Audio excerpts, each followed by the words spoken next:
Bom dia, boa tarde, boa noite ou boa madrugada para você, meu querido aluno, minha querida aluna.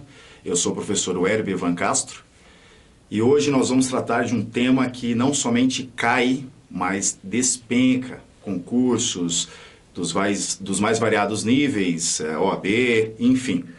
Esse aí é o tema Teoria da Pena. Teoria da Pena é o tema de hoje que nós vamos tratar e vamos trabalhar as finalidades, os fundamentos, as teorias que existem, dentre tantas, as principais nós vamos falar.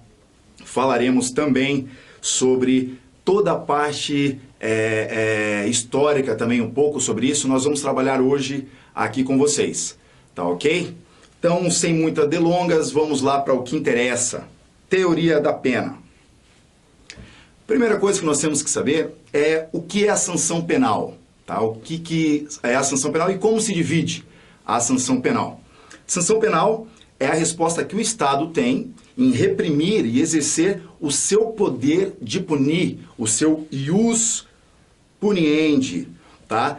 Não sendo apenas a sua única resposta, por quê? Porque a pena em si, ela não é a única forma do Estado de exercer essa função, exercer esse poder de punir, esse ius puniendi dela, tá? Além da pena, ela tem também as medidas de segurança. Não é o que trataremos hoje, porém é bom para que vocês estejam cientes e saibam do que se trata também. Então, além das penas, nós temos a medida de segurança.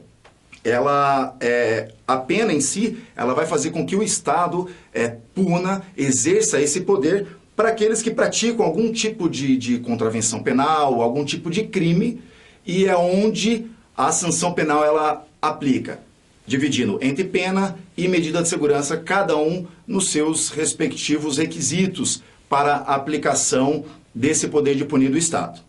Tá ok? Dentro da sanção penal, como ela subdivide entre pena e medida de segurança, nós vamos tratar hoje especificamente sobre a pena, que é uma espécie de sanção penal, tá? A pena em si, ela é uma espécie de sanção penal. Eu peguei um parágrafo do professor e doutrinador Kleber Masson, que ele consegue definir muito bem, no meu ponto de vista, o que seria a pena. Vocês já vão entender o porquê que eu entendo dessa forma. Pena é uma espécie de sanção penal consistente na privação ou restrição de determinados bens jurídicos, que foi o que nós falamos, que a privação entra na questão de certa forma, de uma pena, e a restrição também em pena, mas também em medida de segurança, do condenado, com as finalidades de. Vamos agora, quero que vocês prestem um pouco atenção nesse sentido, que é quais são os 3 verbos principais da definição de pena. As finalidades de castigar, só um pouquinho aqui, deixa eu apagar tudo. Castigar, readaptar ao convívio e evitar a prática de novos crimes ou contravenções penais. Então, o que seria a pena para o doutrinador Kleber Masson?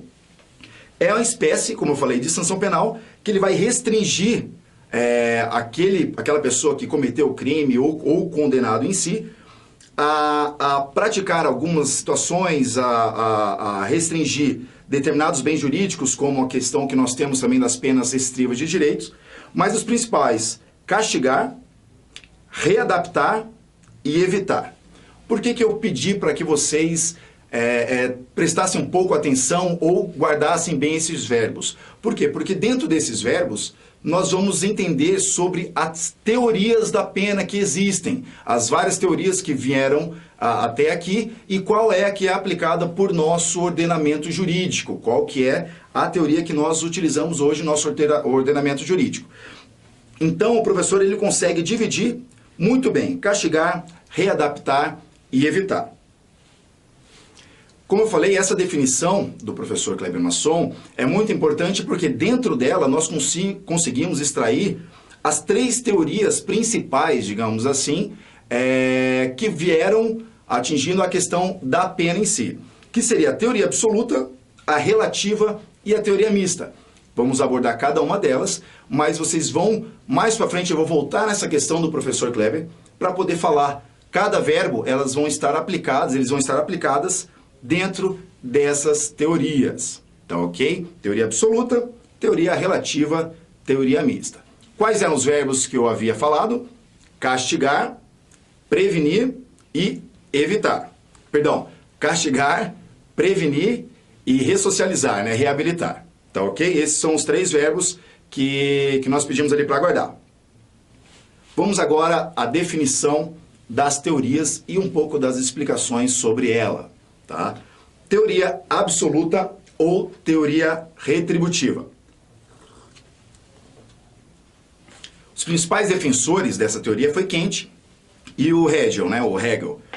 Ela tem um caráter, essa teoria é um caráter específico de retribuir aquilo que o criminoso ou que o condenado fez para a sociedade ou fez contra o Estado. É um castigo, ok? Castigo do Estado ao sujeito que praticou o crime. Lembra daquele verbo que eu falei, da primeira definição de o que era pena? Castigar. Essa teoria, ela é exclusiva em questão de retribuir, castigar. É como se fosse uma prática vingativa para aquela pessoa que cometeu uma infração, cometeu um crime contra o Estado e ela tem essa finalidade. Ela entende, olha, o indivíduo acabou matando, logo nós temos que punir simplesmente pelo fato de que ele matou. Simplesmente assim. Algo totalmente retributivo, algo totalmente vingativo, que é o que Kant e Hegel eles falam justamente sobre isso. Até Hegel ele fala algo que é interessante, que ele fala o seguinte, que o crime é uma negativa contra o direito, logo a pena ela é uma negativa contra o crime, entendem? Então assim, é como se fosse um tipo de olho por olho, sabe? Ó, fez isso, tá aqui e a única finalidade é essa. Não existe outro tipo ou outra finalidade a não ser a de retribuir, de vingar, castigar o indivíduo que praticou um determinado crime. Essa é a teoria absoluta ou retributiva, tá? Que é o que nós estamos tratando de momento. Por outro lado, existiu também a teoria relativa ou a teoria preventiva. Relativa ou preventiva. Essa teoria ela já vai ter um caráter mais, digamos assim, mais social. Ela se preocupa um pouco mais com o indivíduo, com o infrator, com o criminoso. Ela se preocupa mais nesse sentido. Por quê? Porque o foco principal dela é o do quê? De prevenir, de prevenção do crime. E não mais a questão daquele de castigar, o imperativo de eu vou castigar apenas. Não. Aqui ela já tem mais um cunho social. Olha, tá ok, cometeu o crime, mas espera lá, essa pessoa, ela precisa se reabilitar para que ela não venha cometer novos crimes, ela precisa pagar pelo que fez de certa forma, mas o caráter da pena simplesmente é esse, de ressocializar. Ela excluiu o caráter vingativo, ela excluiu essa situação de vingança, para o quê? Para simplesmente falar assim, olha, a pena não tem caráter vingativo, ela tem um caráter social, de ressocializar, de reabilitar o indivíduo, ok? Segundo verbo que nós tratamos lá na definição inicial de o que era pena, tá certo? Dentro da própria ideia de prevenção, da teoria relativa, ela vai se dividir em dois tipos, a prevenção geral e a prevenção especial. Dentro delas também nós teremos cada uma subdivisão da prevenção geral e uma subdivisão da prevenção especial, que é o que nós vamos tratar agora já em seguida. Qual que o que seria essa prevenção geral? Ela tem como que eu posso falar? Ela tem uma função, um cunho principal dela, ela está envolvida a questão social, tá ok? Ela define-se como controlar a violência, diminuindo ou frustrando o criminoso ou aquele que pretende fazer algo. Na prevenção geral, ela subdivide em negativa e positiva. Ambos, como eu falei, elas estão ligadas mais ao cunho social, à questão da preocupação da sociedade em si e não diretamente do criminoso ou daquele que cometeu o crime. Perfeito? Na prevenção geral negativa, ela tem um cunho de questão de coletividade, como eu falei, ela quer coagir de uma forma coletiva a prática do crime. Conforme o quê? Visando o quê? Pensando no quê? Na punitividade, no poder que a pena tem. Ou seja, na prevenção geral negativa, ela vai através do poder da pena, do poder do que a pena pode causar, né, de forma abstrata, àquele que vai praticar ou pensa em praticar um crime. Então a sociedade ela age da seguinte forma: olha, a pena é para um determinado crime, isso daqui, eu não vou fazer nada, porque a pena ela é muito forte, ela não é uma pena branda, é algo que vai me prejudicar. Então a sociedade ela já fica coagida. Não vamos fazer isso porque nós podemos nos prejudicar devido à aplicação dessa pena, certo? Lembrando, prevenção geral, ela está ligada à questão sociedade, à questão povo, de uma forma geral. Por isso que ela tem na questão da coação da coletividade, na coação de uma forma geral. Perfeito? Isso com base no poder da aplicação da pena. Já na prevenção geral positiva, é o contrário. É a confiança que a sociedade vai ter na aplicação da pena. Ou seja, nesse sentido, a aplicação da pena já foi executada, ela já teve, o criminoso já obteve a sua execução da pena, já está cumprindo ou teve a sua condenação, e a sociedade, ela começa, a partir dali, não mais ter medo ou não mais se sentir coagida, mas sim, ela vai se sentir confiante, ela vai se sentir confiante no sistema jurídico, na questão das leis, devido à aplicação da pena. Perfeito? Voltando, prevenção geral negativa, coação. Prevenção geral positiva, confiança.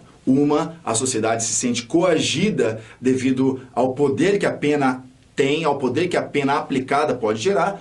E já na prevenção geral positiva, é a confiança que a sociedade tem após o cumprimento da pena, após a execução da pena para aquele que cometeu o ato criminoso. Perfeito? Vamos lá. Além da prevenção geral, como eu falei, geral, lembre-se de sociedade, de povo, de um grupo geral de pessoas.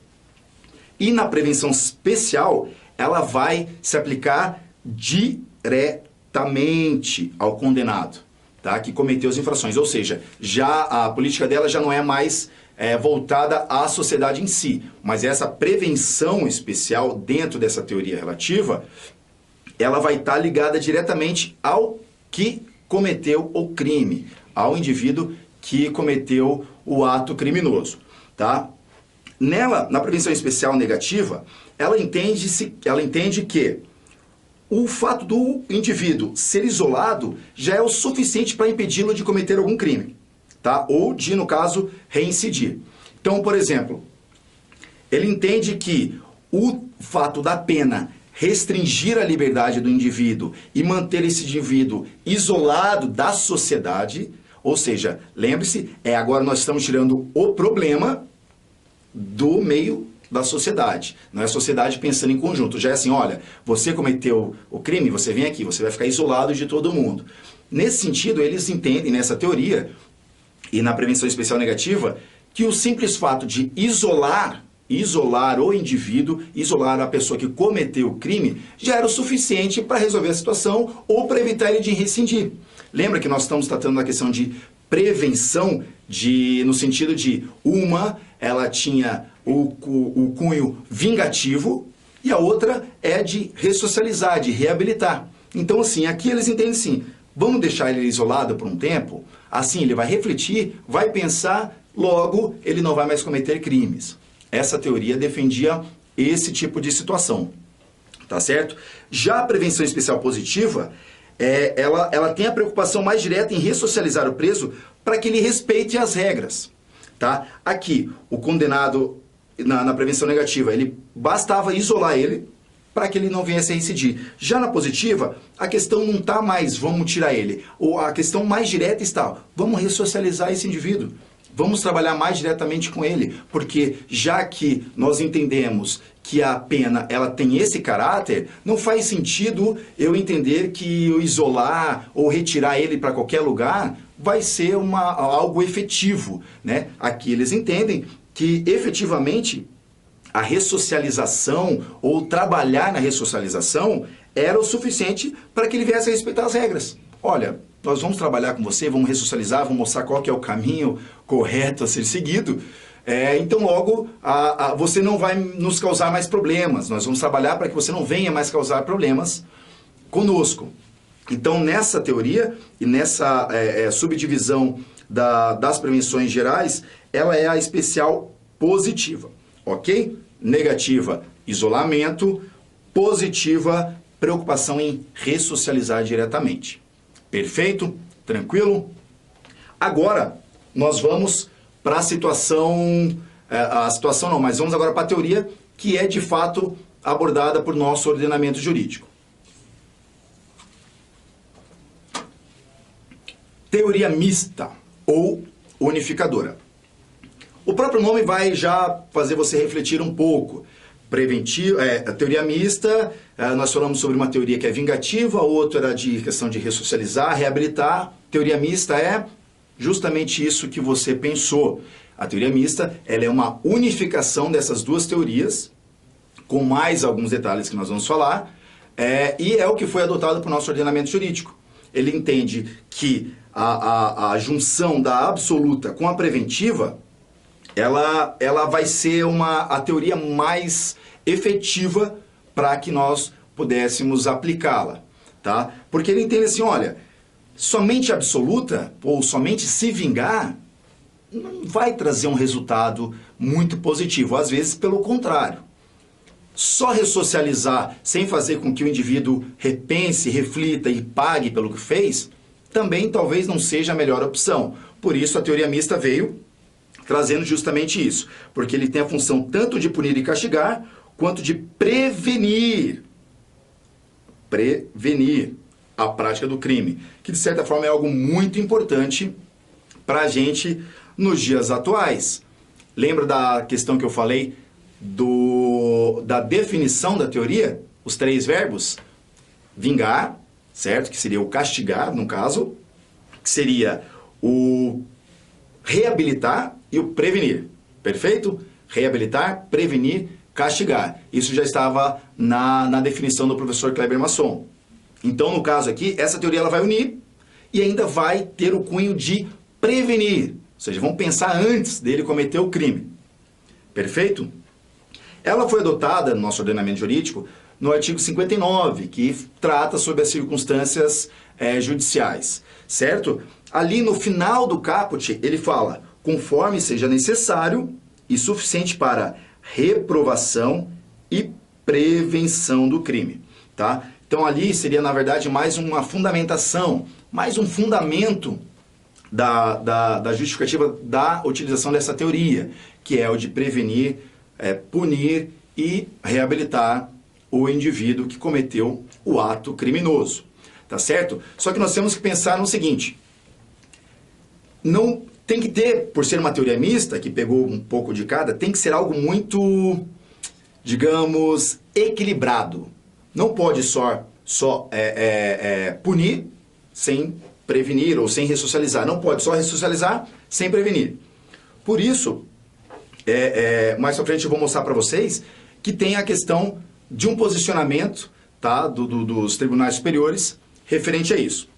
Aqui é um exemplo que eu vou deixar para vocês da aplicação prática da teoria mista.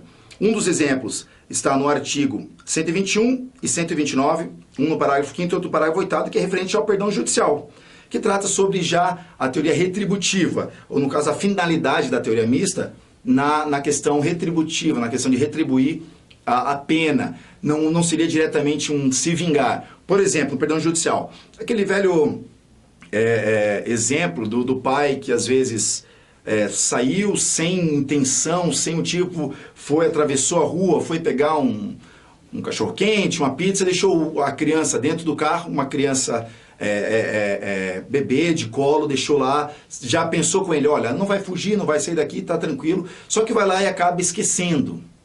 Parece meio estranho, mas isso aconteceu já várias vezes. Então acabou esquecendo. Logo, ele não tinha intenção direta de prejudicar alguma coisa ou prejudicar essa criança.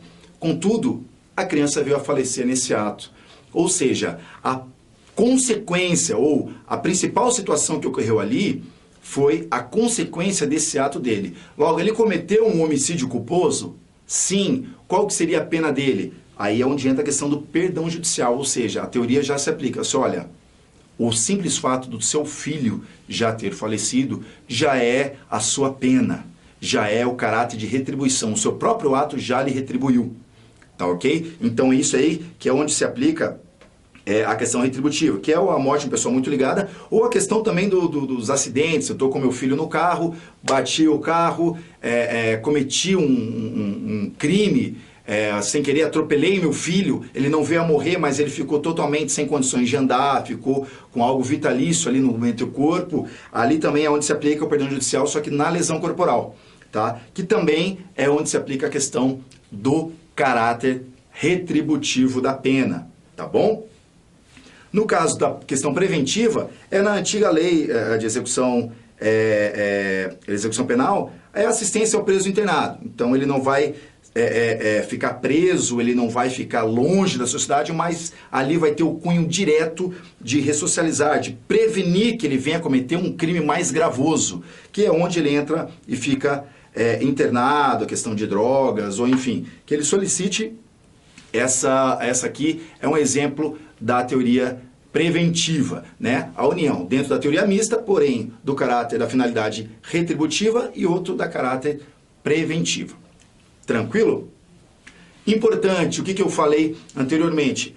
Jurisprudencialmente, já o STF, ele afirma que tanto a questão da retribuição quanto a questão da prevenção, elas devem ser buscadas conjuntamente, equilibradamente pelo Estado. Como eu disse, não pode só ficar aqui eu só punindo o caráter retributivo, vingativo, e a questão da prevenção estou deixando de lado, porque daí não vai ter uma solução, não vai ter algo que vai ser equilibrado nesse sentido. Né? Se a teoria mista justamente é para esses três verbos que eu falei, não vai fazer sentido eu só punir ou eu só prevenir sem mostrar também o caráter punitivo da pena.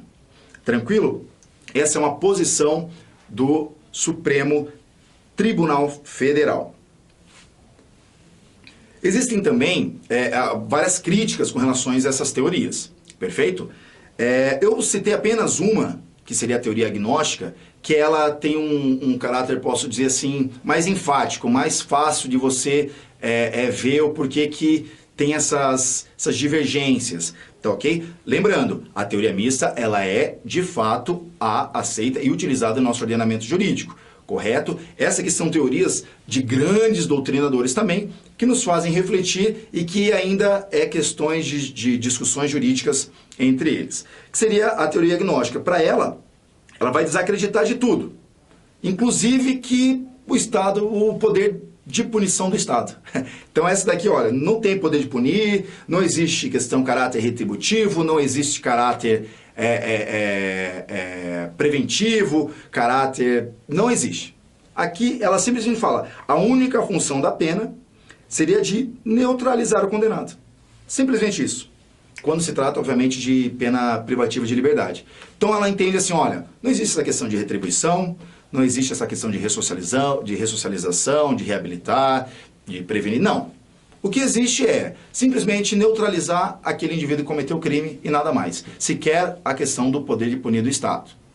Obviamente que ela não é mais aceita, porém, exemplos de doutrinadores que defendem essa teoria, nada mais do que o Dr. Nilo Batista e o grande mestre Dr. Eugênio Zaffaroni.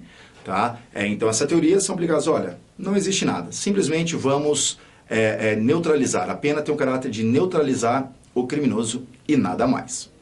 Tranquilo até aqui? Certinho com as questões das teorias? Absoluta, relativa, teoria mista. Perfeito? Bacana. Dentro disso, nós vamos entrar agora no fundamento da pena, nos fundamentos da pena. Lembrando que os fundamentos da pena, ela se busca a questão da aplicação direta da pena. Qual é a finalidade direta da pena? Onde nós tratamos as teorias quais são as funções, o que seria, para que serviria a pena. Aqui se trata da função direta da aplicação da pena, tá? Ela se divide aqui em 6: retribuição, reparação, denúncia, incapacitação, reabilitação e dissuasão. Vamos trabalhar cada uma delas e vai ficar mais claro para cada um de vocês. Perfeito? Aqui a gente quer saber qual que é a aplicação direta. Para que seria a aplicação direta da pena? Qual que é o fundamento dela? Ok? Caráter de retribuição, fundamento de retribuição. Ele é o equilíbrio entre a punição recebida pelo criminoso diante do ilícito penal cometido perante a sociedade. Isso aqui é a questão do caráter, digamos assim, vingativo. Aqui, esse objetivo específico da pena, ele fala que um dos objetivos, dentre tantos, é o de retribuir. Ela tem isso, olha, a pena também serve para punir o que o criminoso fez diante do ilícito penal perante a sociedade. Perfeito? Caráter de retribuição. Função de reparação, ou seja, é uma forma de reparar e compensar a vítima, devido ao mal que a vítima foi cometido. Então, ela não tem só o caráter de retribuir perante a sociedade, mas também de reparar. Então, a pena ela vai ter um caráter de retribuição e reparação. Denúncia é a censura da prática do crime ou a contravenção penal. É uma forma de intimidar coletivamente, ou seja, a questão é da censura contra o ato criminoso. É a pressão de que, olha, não cometa um crime, porque senão você vai pagar e as consequências podem ser grandes. Tá certo? Essa é a questão mais ligada diretamente. É uma forma de intimidar coletivamente, não somente o indivíduo que pretende ou cometeu o crime. Incapacitação.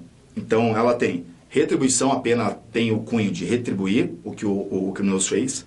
Reparar a vítima, fazer com que o criminoso repare a vítima.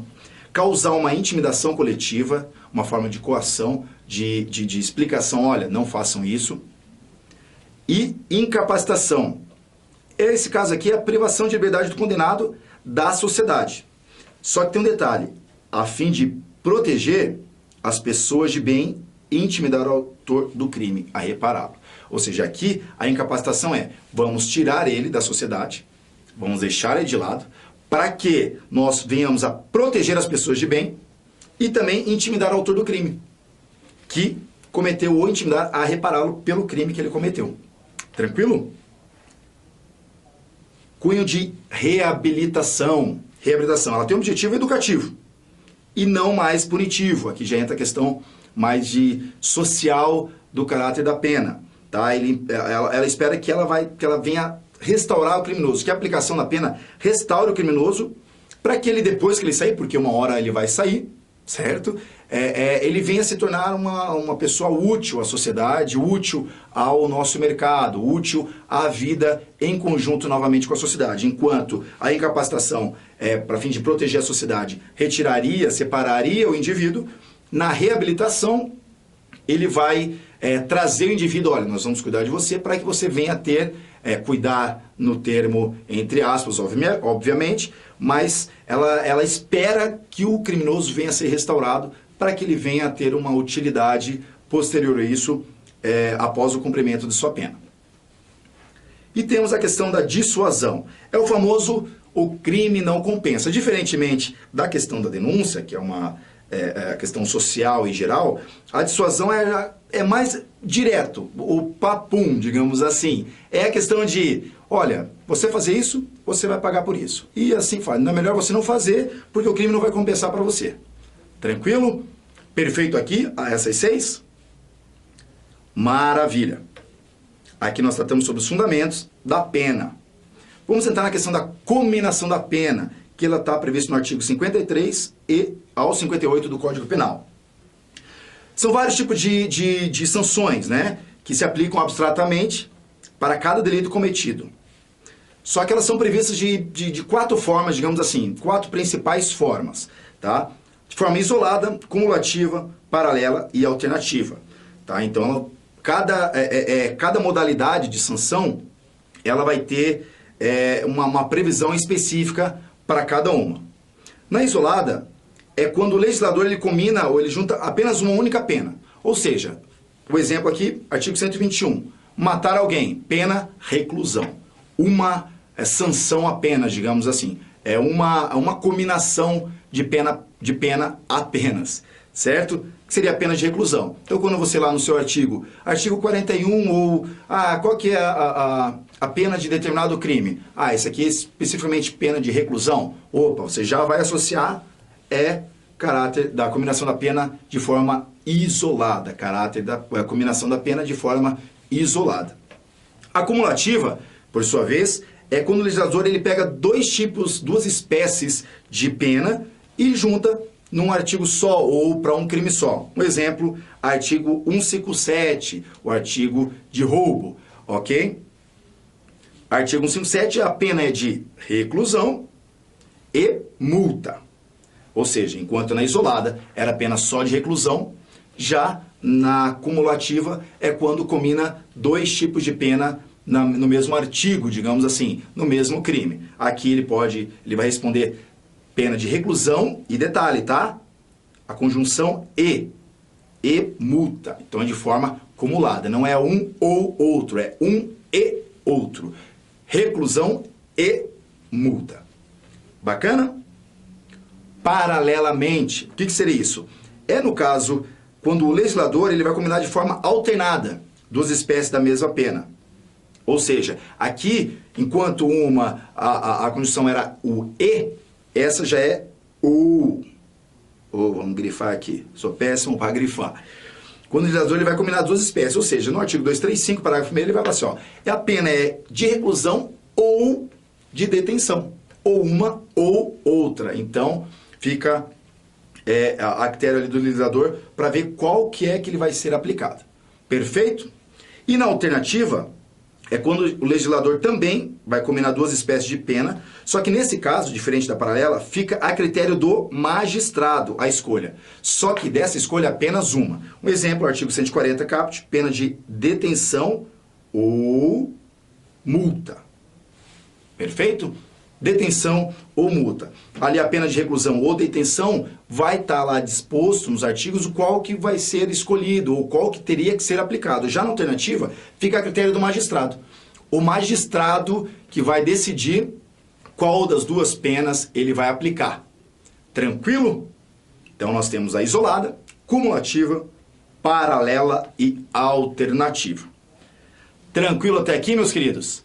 Então, espero que vocês tenham gostado, tá? Esse material que está nos slides, nós vamos deixar disposto aqui para vocês, ok? Vocês entrem lá, baixem o material, grifem, assistam essas aulas mais vezes, vão grifando, qualquer dúvida, entre em contato conosco, estaremos aqui dispostos a ajudá-los. Tá ok, meus queridos? Um ótimo final de noite, madrugada, dia, tarde de estudos. Acompanhem e fiquem todos com Deus. Muito obrigado.